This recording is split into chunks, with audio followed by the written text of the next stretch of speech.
yes, they're trying to stay in the refinement stage, but that's only a segment of the white supremacist system. The white supremacists have always argued among themselves. They have actually had fights among themselves about whether to try to go in the refinement stage and stay there, or whether to swing back and forth every now and then, depending on conditions, or whether to just go with the hammer and the fist and just beat down black people wherever they find them, and just go the brutality way, nonstop, without trying to put any sugar coating on it or whatnot. But the refined white supremacists have always, down through history, said, no, that's not the best way. If you're thinking long range, it's not the best way to keep people under your thumb. It's not the best way to go about mistreating people on a long-term basis. The best way to do that is to sugarcoat everything that you do, to mistreat them, but make it look like it's not mistreatment, and put it in simple terms. Mistreat people, but make it look like it's not mistreatment. Make them enjoy the mistreatment, so that they don't even recognize it as being mistreatment, and keep it in that stage. And so the white supremacists have, for some time, argued back and forth about whether that is the best way, because they say, well, you have to give up too much to do that.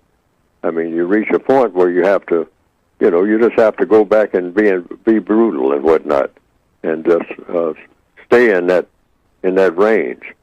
So those two factions have always argued among themselves about the best way to do it. Because some say that, they argue among themselves.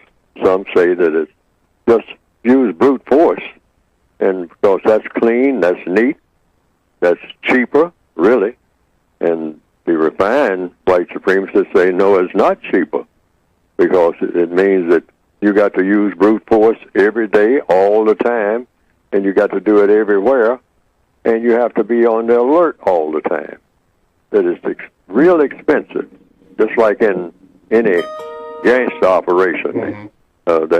The Godfather model, Sollozzo saying to Tom Hagen, the lawyer, blood is a big expense, Tom. I don't like violence because it's a big expense.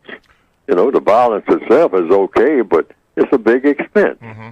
I mean, it's bad for business, and you can't do business just being violent all the time. Mm-hmm. It's best to have a smooth, sugar-coated operation where everybody's reasonably satisfied with the status quo. Keep it that way, as best you can. See, and that's why I said you have those three factions. You have a faction in between that says, well, you have to do some of both. Every now and then, these people get out of line. Just like you got running a horse stable or anything. I mean, every now and then, the horses try to get loose. All right? You're running a horse stable business. I mean, you've got your horses in what they call a corral. Mm-hmm. Horses and cows. But every now and then, the cows make a break for it. They go for the fence. Start knocking the fence down, all like that. So you have to kind of beat them in place.